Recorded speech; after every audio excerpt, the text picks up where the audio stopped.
Welcome to the Black Entrepreneur Experience podcast, inside the business, buzz, and brilliance of Black entrepreneurs. Here is your host, Dr. Frances Richards. What happens in Vegas goes all over the world on Black Entrepreneur Experience, episode number 285.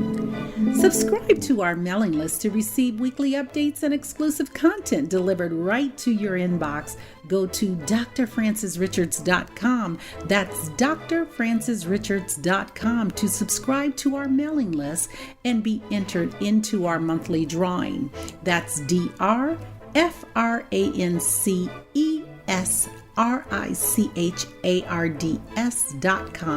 drfrancesrichards.com to subscribe to our mailing list and be entered into our monthly drawing. We promise we won't spam you or sell your information. Thank you for joining us as we elevate the Black entrepreneur experience by interviewing CEOs, thought leaders, innovative thinkers, and Black entrepreneurs across the globe. I'm your host, Dr. Frances Richards. Inspiring families to travel with their children for education and to help shape their ability to adapt to social situations. Welcome, Deborah Haile. Thank you so much for having me, Doctor. And I really appreciate the opportunity, and I'm excited to be here and talk to you about our business. So thank you. I've given our audience such a brief bio. Why don't you fill in the gaps and share with our audience what you'd like them to know about you and your business? Okay, so my son and I write books, and we decided to write books because it was inspired by our world travels. We travel the world together, and then we write books about them. And it's really to inspire other children and other families to be curious about the world, basically, and the world that they live in, and to also show them that they can be anything they want anywhere in the world. So we are a mom and son duo, basically best-selling authors who love to share our world adventures and show how and show education through travel should be like an important part of childhood. So that's how Tiny Global Footprints came to be, like it was developed that way. We decided to write these books and publish them to inspire. However, that kind of opened so many different doors to where now I've also have a coaching business where I coach other people who want to write and publish books. Our books are all bestsellers. We've published and wrote and published 3 books, and now we're writing the 4th one as well in the Journal Global Footprint series, and they're all bestsellers. And so I help others basically to come and become authors and to come to for mentoring, really a one-on-one coaching session to help them become the best-selling author and to help them get their word and their stories out there, because a lot of people want to write books, but they don't know where to start. And so I give them kind of like the tools and the resources they need, and I work with them one-on-one to achieve that goal. So that kind of, was born from just becoming an author myself by writing these books. I also give tips and with the travel portion of it and help other families like plan trips as well when it comes to international travels. So it's, different parts, but it's kind of all under the Tiny Global Footprints umbrella, basically. Talk about the profits pivot and the pandemic. Yeah, so I think that's been very hard, but at the same time, because everything I do is virtual and everything I do is, conversations and any media, anything that we're doing. And even my coaching sessions are through, Zoom and Teams. So, it's kind of slowed down a little bit, I guess, in the beginning of the pandemic, but it picked right up and it's been fine because a lot of people want to write. And I think pandemic kind of give because I'm also a 9-to-5 worker and have a professional career. And I think people who have a professional career kind of stepped back and said, is this what I want to do? I do want to write. I do want to do these goals of my life. And we're so caught up in the day-to-day. We haven't had a chance to step back and kind of realize that. And I think the pandemic gave us a chance to step back, and see what's priority and what we want to do with our lives. And because of that, I did get a lot of new clients during the pandemic because so many people want to write a book and they just don't know where to start. So I've been able to, help so many, and it's been great. Talk about working with your son, who's 8 years old. the mommy son duel. How Yeah, is that? And how do you make that work? it's great. I think teaching children entrepreneurship at an early age is important and something that they don't get taught at school. So it's key that we actually are teaching them about finances. We're teaching them about entrepreneurship, to be self-sufficient, to be independent, and it teaches him all that. And then, he only at 7 years old wrote and published this book, which is Basketball and Soccer. And when we were writing our books together, that kind of inspired him to kind of do a solo writing as well. So he decided to write this book on his own about the two sports he loves, which is basketball and soccer. So it's great because and he's very proud of it. So, and he's actually just wrote and finished his second book by himself, and it's a Daddy and Me book. So it's the title that he chose is What Does Daddy Do All Day? Because he's always curious about what Daddy is doing all day at work. And he sees me at home working, but he doesn't see Daddy because Daddy goes to work physically. So, and there aren't that many books, especially Black books, between, Black dads and boys. So this is like a good book, a fun book to enjoy. And it also shows the parent or the dad being so close to his son, and how much, he wants to grow up and be just like Daddy. And he's just his hero, and it is his role model. So he decided to write a book about that, and I'm so excited about it. It's going to publish in a month. So we're excited. And if someone's interested in getting this series of books, Deborah, how can they purchase copies of the book? Yeah, so all our books are available on our website, tinyglobalfootprints.com. And you go to the book section, and then it will take you to the Amazon, because all our books are also on Amazon. So if you do Tiny Global Footprints, our books will also show up on Amazon. The book series is called Jonas Global Footprints. This is the Jonas Global Footprints. The first book was in Thailand, and the second book is in Cuba. And the third book that's going to come out that we're writing, that will come out the end of the year this year, is in Eritrea, which is where we're originally from, in Northeast Africa, basically. Like I mentioned, it's about this little boy who goes to all these different countries and brings back a story from each country. And he's teaching other kids about what he learned in those countries. But at the same time, he's also trying to achieve something.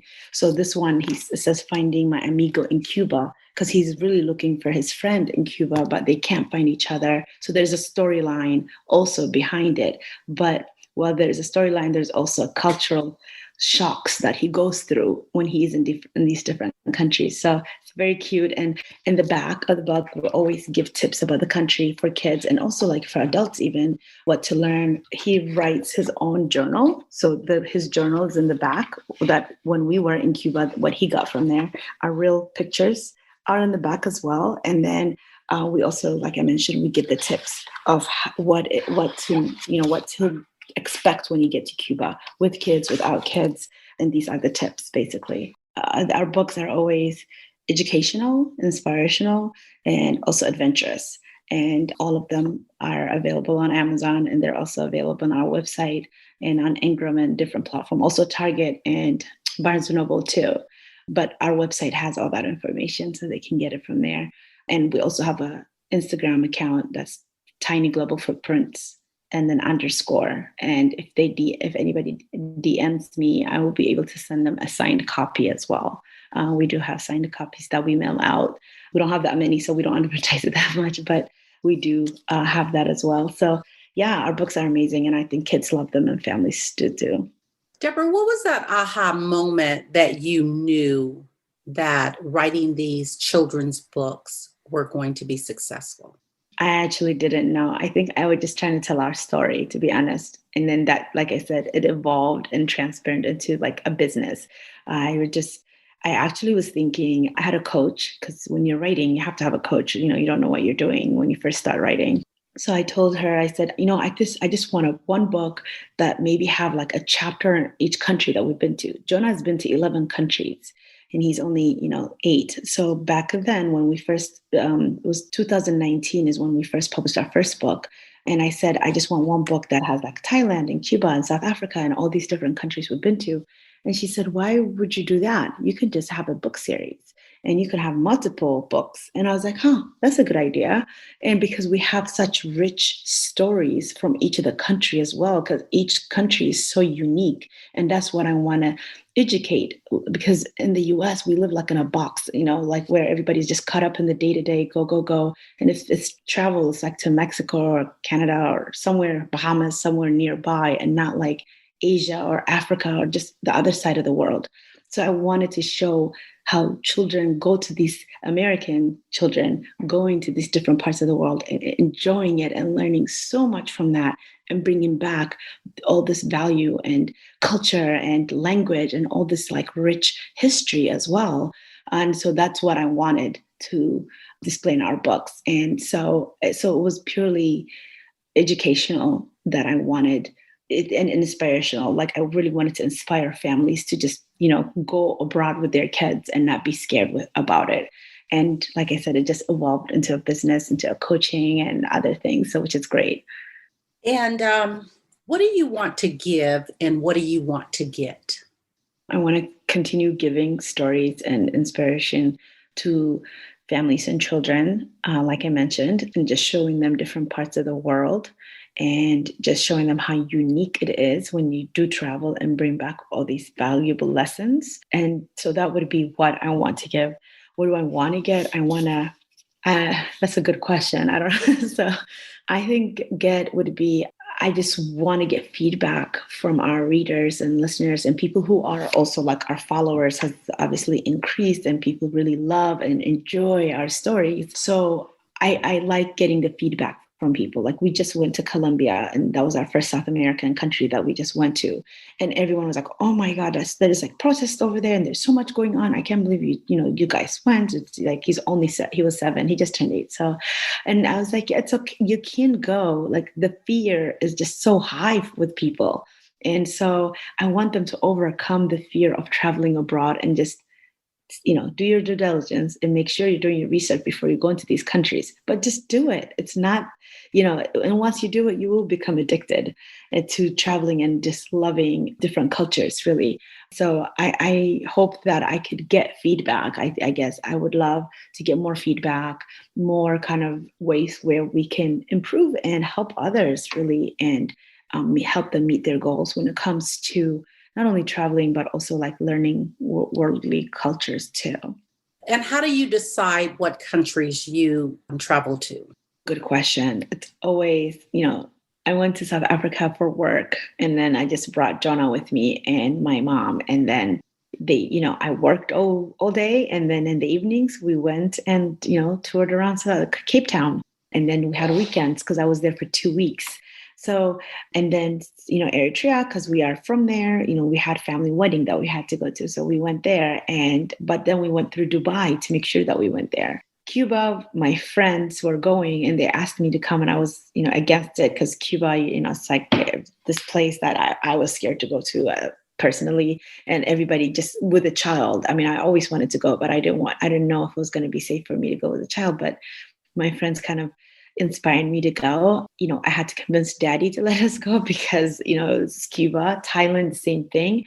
Another friend asked us to go and kind of join them. So the travel really has never been, we do have a list of countries we want to go to, and for sure all the continents and for sure all the states. However, it's never pre-planned to where I'm like, okay, next year we're going to do this, because those plans always fall through. I mean, look at it with COVID, we had so many plans and then COVID came and everything shut down. So, the Colombia one, it literally just happened.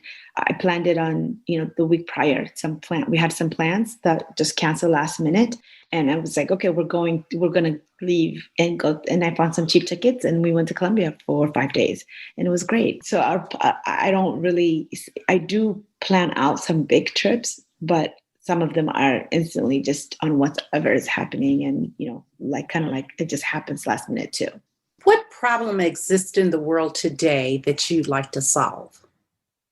World hunger and opportunities for education and war, I guess, and just politics. I feel like, Africa and South America are always hurting with something all the time. And we are very privileged to be living in the side of the world and have all the privileges that we have. So yeah, I would solve just the privilege. I would make it equal. I would want the opportunities that we have here in the US and Europe and Canada to be available in South, in Africa and South America, in parts of, Asia that are poor as well. So yeah, so I would try to make it be all equal and have the same opportunities, the blessings and that we have here. I think we take for granted. So, and I am Eritrean. I am from Northeast Africa. So I do know what that looks like. And the privileges we have here are not available and accessible when you are in that part of the world. So yeah, I would love to have them have the opportunity we have here, them in the African countries. Is there any particular story that you want to share that stands out that is just so amazing in your travels? It's so many. So many. Amazing would be just, I think one thing it teaches children is to be just problem solvers. It teaches them to be resilient. It teaches them to be just adventurous, really, and going with the flow. So we went, I guess, to Dubai, and we did not have a hotel because it was supposed to be like a 4-hour flight, at the airport. Ended up being like 14 or 15 hours. So we had to get a hotel. And we just, we had no plans to be in Dubai for that long. But we got out of the airport. We're like, let's go find a hotel. We walked around, found a nice restaurant, had dinner, and got a hotel. And, we were able to also, I have a cousin who lives there. We're able to meet up with them and his wife. So you have to be open-minded. It was not in our plan. So, and ended up having such an amazing, fabulous time, actually, and memorable as well. So it's not always like that, but you have to be flexible. So when you travel abroad, because anything can go wrong.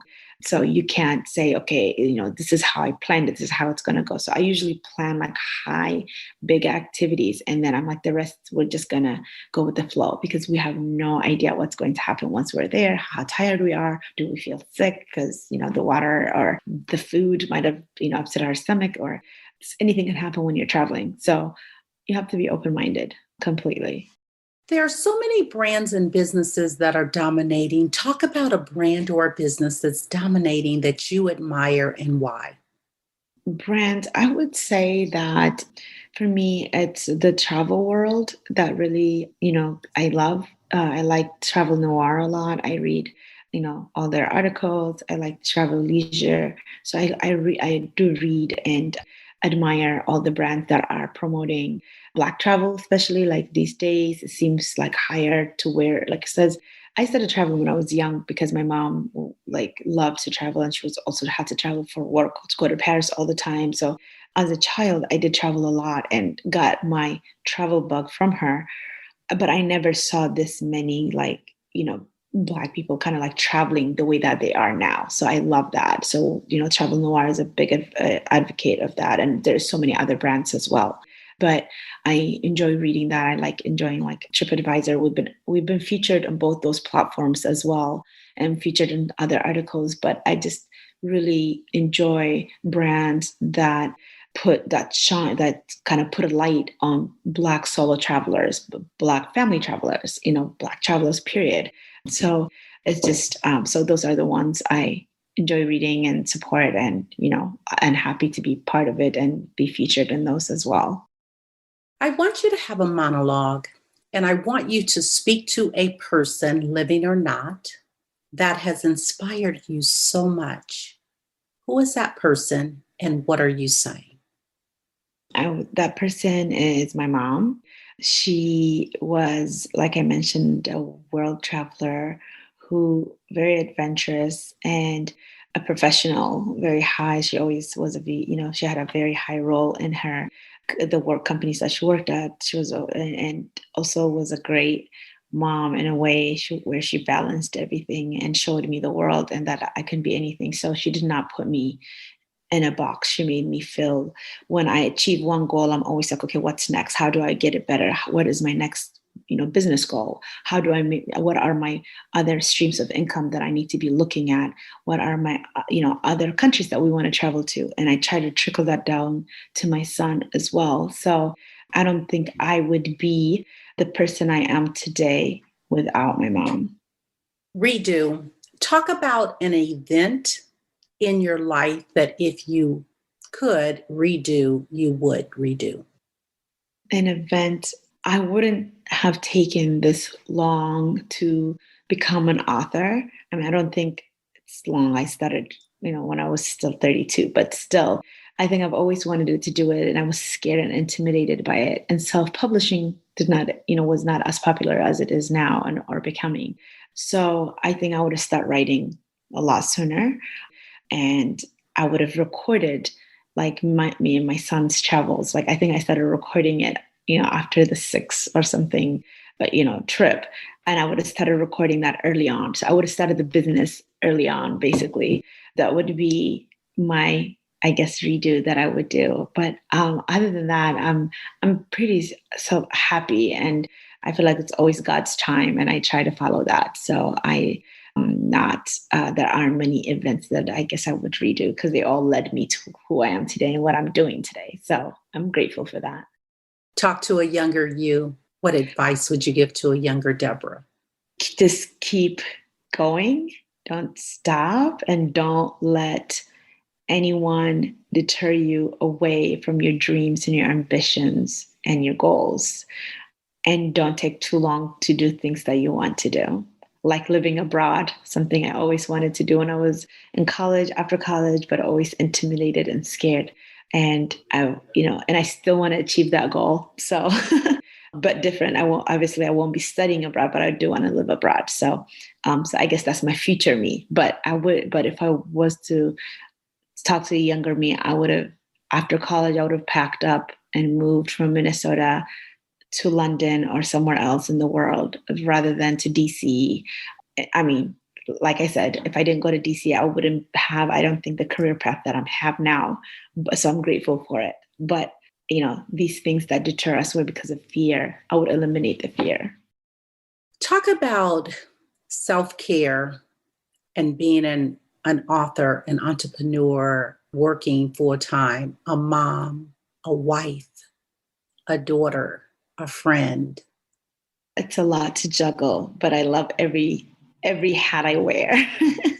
Like I mentioned, I'm a very outgoing and ambitious person. So for me, if I'm not wearing any of those hats, I do feel out of place, and I do feel like something is missing.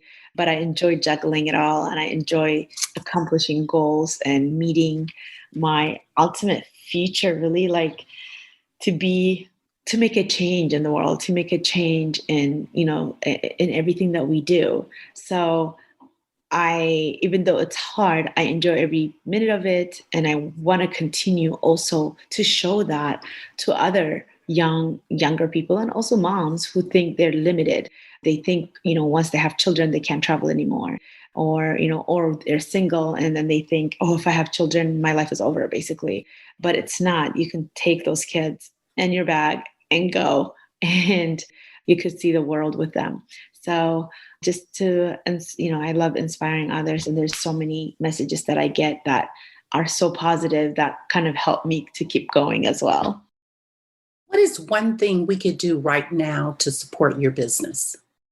One thing, if you want any coaching when it comes to book writing, any self-publishing, I'm your girl. You can email me at hello@tinyglobalfootprints, and I can show you the ropes, give you the one-on-one attention that you need to basically publish your book on time, and give you a timeline and goals. And I have different phases on how you can accomplish that and become a bestseller like I did.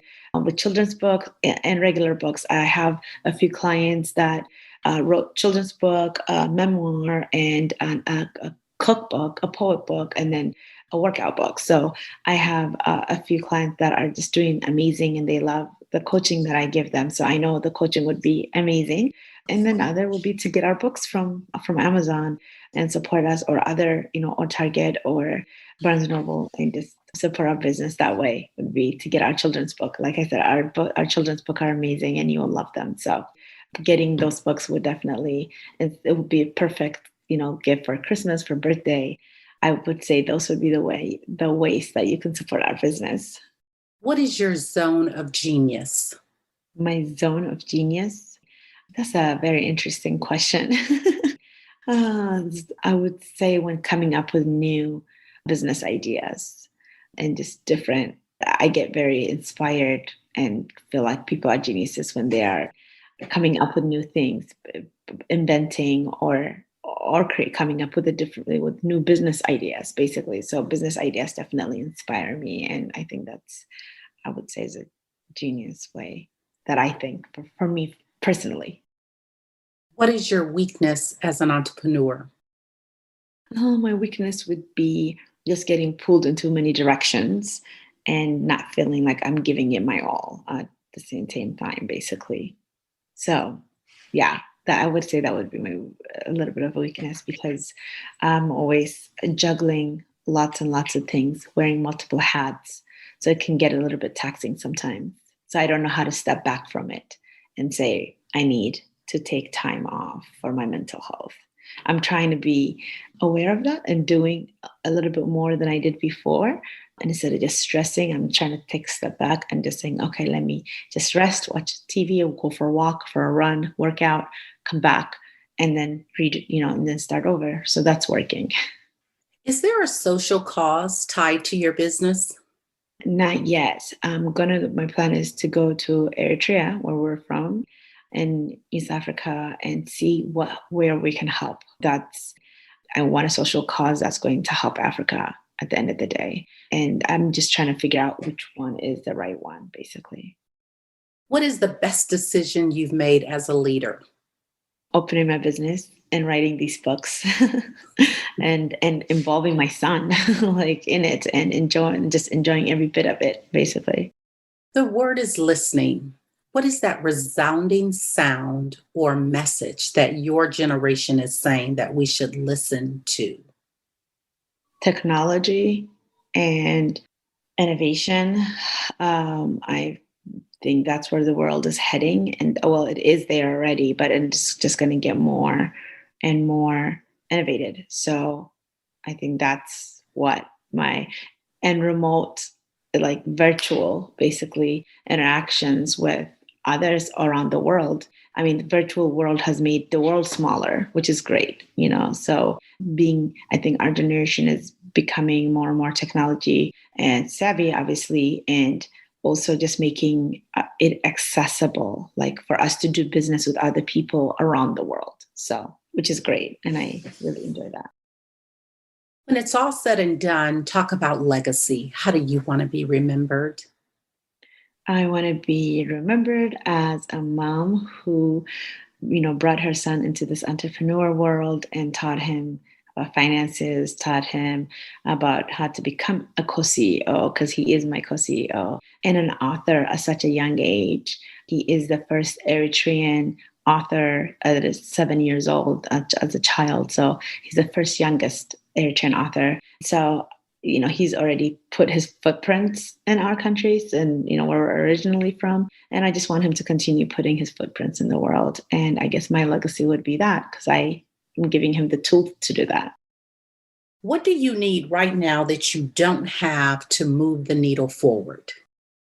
I would say that helping to I would say that just helping others would be one thing that I really enjoy doing. So I guess what would I say about that? I guess I'm to move the needle forward in my business.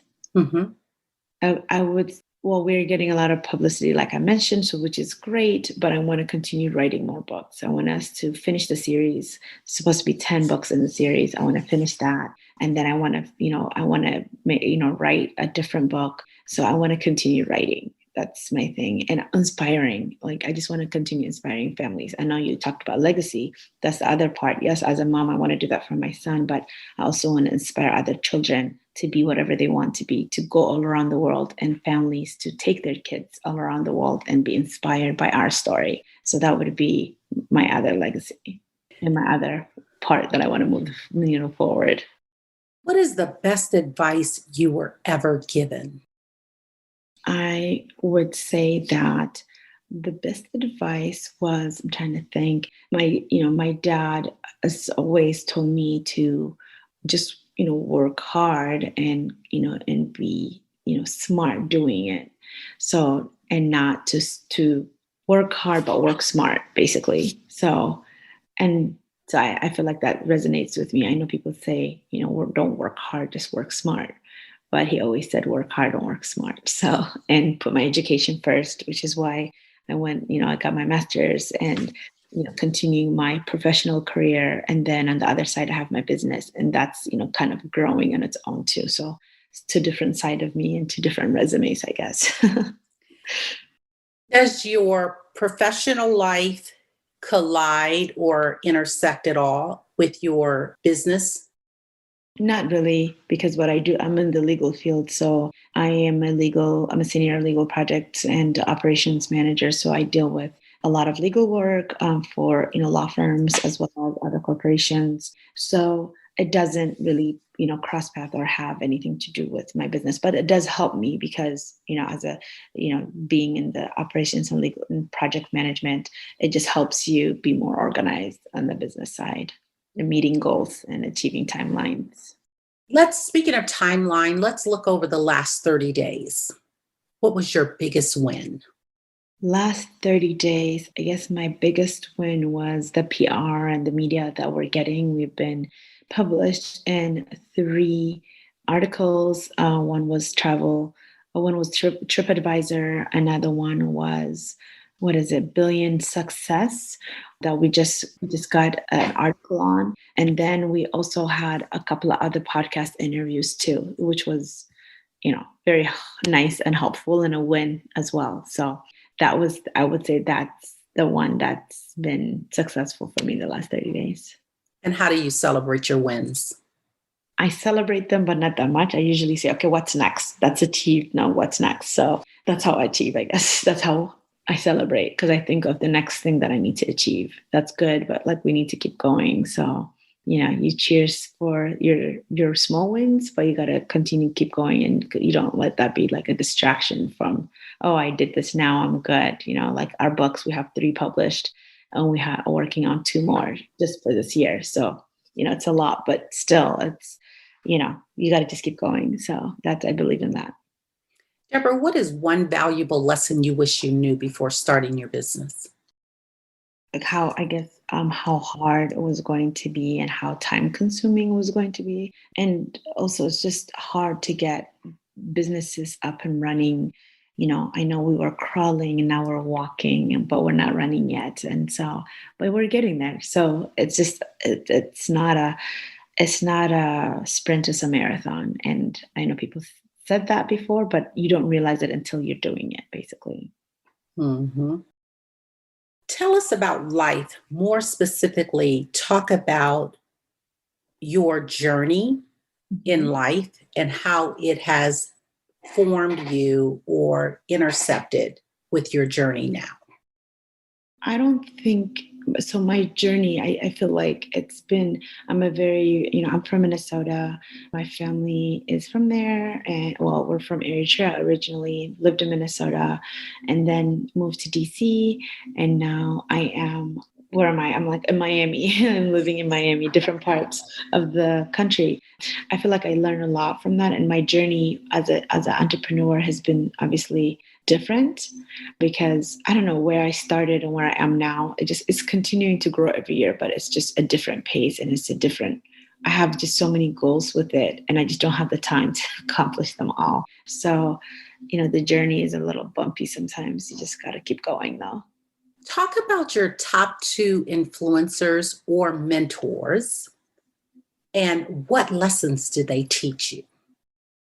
I would say that one thing that I would say my old boss is my big, big inspiration, because she was she's a VP in our old company. And so in my professional career, she's definitely like mentored me to be better, mentored me to keep going. And she was only 32 when became very, very successful. And she pushed me to be that basically, and how to work with people and how to do things. And it was very, very inspirational for me, and to just see such a young person achieve so many goals and become a VP of this big corporation, global corporation, and become successful. That inspired me a lot in the professional career. And then in the personal career, I have a coach, a writing coach, and also a coach, just my coach. And she is also inspiration because she keeps writing books. She keeps making businesses out of them. She keeps doing other things with it. So that inspires me to keep doing more.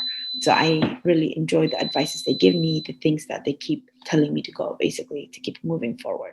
So anyway, so I feel like that's been my big, big inspiration and big, big influencers in my life. And the mentor on the VP side, did Yeah. she approach you or did you approach her? She was my boss. So it just came naturally, where she would, pull me aside and we would go for coffee and we would talk about different things. And so that made me, and she was a boss of, 20, 30 people in a big department. And like I said, she was a VP. So, she just had a big role in the company and everyone respected her and just like followed the rule. So she was just a boss basically. And like I said, at a young age. So for me, it was like, and I was in my 20s then. So that really inspired me, to be more like her when it came to the corporate world. Yeah. So that would be it, I guess. That was really great to have her by my side. Are you guys still connected? That's Very awesome. That's awesome. Talk about business continuity. What is your highest risk as a business owner?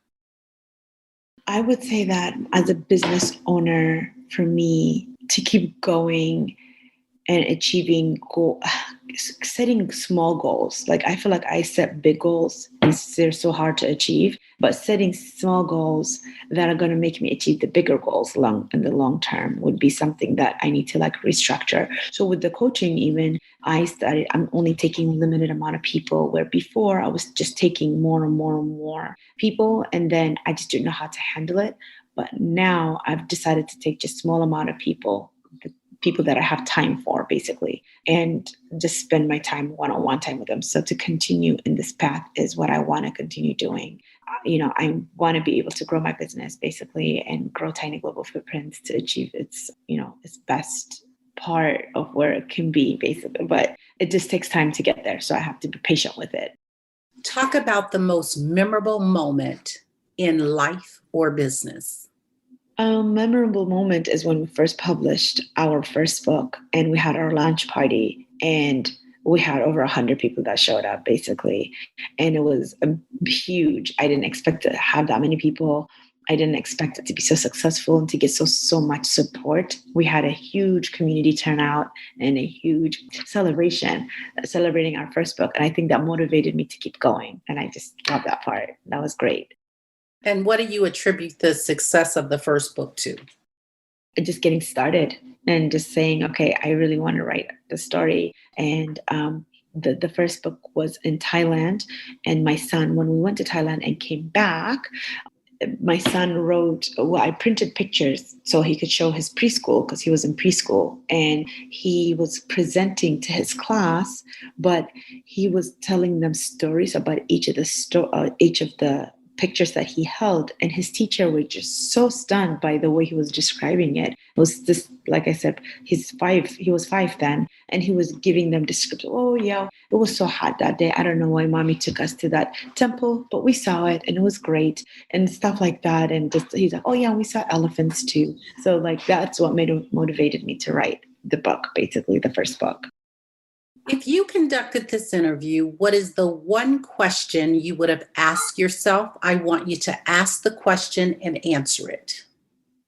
I would say the question would be, what is your future goals with your business? And my future goals for my business is I want to have, different ways of not only writing the books, but things that are going to go along with the books, like travel, activities and also travel books and other also travel knickknacks that kids can have, backpacks and other merchandise and products with it. So I want to keep growing it in that way and hope that it could be successful. And I know it will be, actually, just because when I have a goal, I just keep going with it. So that's my future goal with it. We've come to the part of our interview. It's called Fun Facts Lightning Round. I'm going to ask you a series of questions and I want you to give me very quick answers. If there's something you desire not to answer, feel free to say pass. Are you ready for the Fun Facts Lightning Round? Yes. Your favorite color? Red. The last movie you saw? The Notebook. Your first job? A law firm. You relax doing what? Getting massages. Your favorite singer or rapper? Beyonce. Your favorite dance song? Pass. What food you eat every week, no matter what? Salad. Your favorite month? March. My birth March. Workout or hit the couch? Workout. Deborah Haile, thank you so much for joining us on Black Entrepreneur Experience Podcast. Before we let you go, why don't you share with our audience the best way for them to connect with you and to do business with you? Feel free to leave all your social media handles. Okay. So like I mentioned, my coaching business is available, and through our website, you can give me more information if you want. But my email address is hello@tinyglobalfootprints. Our website is tinyglobalfootprints.com, and you can see everything that we do there when it comes to our books and other adventures and blogs as well, writing blogs. And then we have our Instagram page, which is tinyglobalfootprints_.